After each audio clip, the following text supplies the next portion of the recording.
नमस्कार मंडळी, मी चेतना स्वागत करते तुमची माझ्या चॅनलमध्ये, ज्याचे नाव आहे माझी ओळख आणि संघर्ष। तर आज आहे संकष्ट चतुर्थी। तुम्हाला सर्वांना संकष्ट चतुर्थीच्या खूप खूप शुभेच्छा।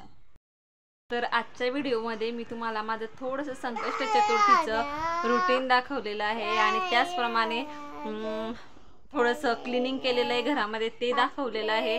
तर व्हिडिओ स्किप न करता नक्कीच पूर्ण बघा।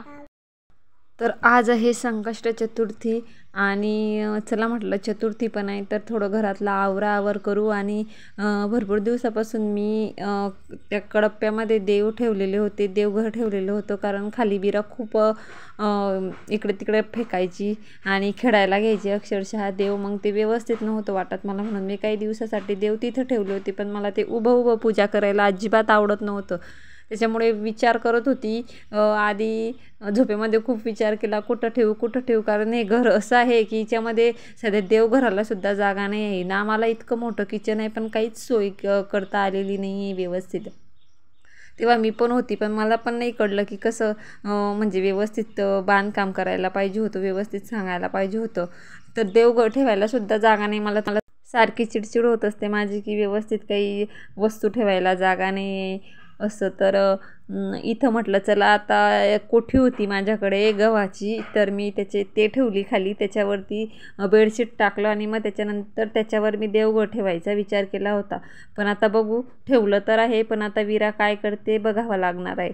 तर इथं मग मी थोडीशी क्लिनिंग वगैरे करून घेते, ते जे कडप्पे आहेत ते पुसून वगैरे घेत होती। मी पेपर वगैरे काही टाकत नाही, कारण मी दर रविवारी तिथं हात मारून घेत असते। पेपर टाकला की ते पेपर बदलणं काही माझ्याकडनं होत नाही, अजिबात वेळ राहत नाही, आणि एक दिवस वेळ भेटतो त्याच्यात पण खूप सारे असे कामं असतात, त्याच्यामुळे मग मी असंच ठेवत असते। तर इथं माझी क्लिनिंग सुरू होती आणि आज चतुर्थी होती, माझा उपवास होता। मागचा उपवास माझा खाऊन घेतलं होतं मी, तर मागचा उपवास मला धरता नव्हता आला, परंतु ह्या उपवास मी आठवणीने पकडला होता। तर इथं माझी क्लिनिंग चालू होती आणि स्वरा आणि वीरा दोघं पण झोपलेल्या होत्या। म्हटलं चला वीरा झोपली तोपर्यंत पटकन आवरून घेते, कारण वीरा जर का उठली तर नुसतं सुरू असतं तिचं, हे घेईल ते घेईल, हे सांडेल ते सांडेल, कंटिन्यू सुरू असतं। आणि लहान मुलाला सांभाळून एक क्लिनिंगचे कामं करणं म्हटलं म्हणजे खूप अवघड असतात। आणि काही थोड्या वेळानं उठणारच होती ती, तोपर्यंत तर माझं क्लिनिंग काही संपणार नव्हतं, कारण भरपूर असा राडा मी काढलेला होता। तर इथं मी पटपट आवरून घेत होती आणि एक चतुर्थी होती, आणि चतुर्थीच्या दिवशीच माझ्या कष्टाला फळ आलेलं आहे। जे तुम्हाला सांगितलंच मी की माझा पगार निघणार आहे, तर खरंच गणपती बाप्पाच्या कृपेने माझ्या कष्टाला फळ आलं आणि मी खरंच गणपती बाप्पाची खूप ऋणी आहे त्याच्यासाठी। तर इथं मी देवघर वगैरे व्यवस्थित मांडून घेतलं आणि त्याच्यानंतर मग देव वगैरे आंघोळ करून देवांचे ठेवलं। नंतर मग मी पूजा करणार होती, आधी फक्त ठेवून दिलं, कारण फरशी वगैरे पुसल्याच्या नंतर मग मी करणार होती पूजा। चला तर मग व्हिडिओ एन्जॉय करा, कंटिन्यू बघा।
त्यांना मी सकाळी भाजीपोळीचा टिफिन दिलेला होता, पण स्वरा पण म्हटली मम्मी मला साबुदाणाच खायचा आहे, तर मग मी तिच्यासाठी पण बनवणार होती आणि मला 11:30 वाजता जायचं होतं शाळेमध्ये. तर मला हे पटकन आवरून स्कूलची तयारी करायची होती. त्याच्यानंतर दोघींना औषधं द्यायची होते, त्यांच्या आंघोळी करायच्या होत्या, या सगळ्या गोष्टी मला करायच्या होत्या. मी लागली होती 7:30 वाजता कामाला, तर माझं 10:30 वाजेपर्यंत ऑलमोस्ट हे सर्व आवरून झालं होतं.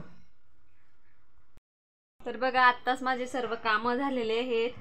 भांडे वगैरे घासून झाले, फरशी वगैरे क्लीन झालेली आहे. लाईट गेली आहे आतमध्ये, त्याच्यामुळे व्यवस्थित दिसणार नाही म्हणून आतमध्ये नाही घेऊन जात आहे. तर क्लिनिंग वगैरे झालं आहे सर्व. तर आत्ता वाजलेले 10:30. आज सकाळी थोडंसं क्लिनिंग केलं त्याच्यामुळे लेट झालं, नाही तर आतापर्यंत माझे सर्व कामं होऊन जातात. तर आता सर्व क्लिनिंग झालं आहे आणि आज 4-5 दिवसापासून स्वरावीराची फक्त आंघोळच करत हातपायच धुत होती मी. तर आज त्यांना मस्त छान अशी आंघोळ घातली गरम पाण्याने आणि आता विराला स्कूलमध्ये घेऊन जाते. त्याच्या आधी आज चतुर्थी, ते थोडंसं फराळ करते. पहिल्यांदा साबुदाणा बनवला, मग स्वरा म्हटली मला पण खायचं. आता परत बटाट्याची भाजी बनवते माझ्यासाठी. स्कूलमध्ये कंटिन्यू उभं राहायचं म्हटलं म्हणजे खूप भूक लागून जाते. तर आता बटाट्याची भाजी टाकलेली आहे शिजायला. फक्त बटाटे फ्राय करते, शेंगदाणे बटाटे आणि मिरच्या मीठ वगैरे टाकून. तर हे होतं माझं संकष्ट चतुर्थीचं थोडंसं शॉर्टकटमध्ये क्लिनिंग दाखवलेलं आहे आणि थोडंसं रुटीन तुमच्यासोबत शेअर केलेलं आहे. आय होप तुम्हाला माझं रुटीन, माझी व्लॉग आवडत असतील तर व्हिडिओला लाईक करा. चॅनलवर नवीन असाल तर सबस्क्राईब करा. भेटूया लवकरच एका नवीन उद्याच्या छान व्हिडिओमध्ये. तोपर्यंत काळजी घ्या, स्वस्थ रहा. जय जिजाऊ, जय शिवराय. जय शिवराय. बघा कशी म्हणते माझी विरू पण. जय शिवराय. चला तर मग भेटूया लवकरच.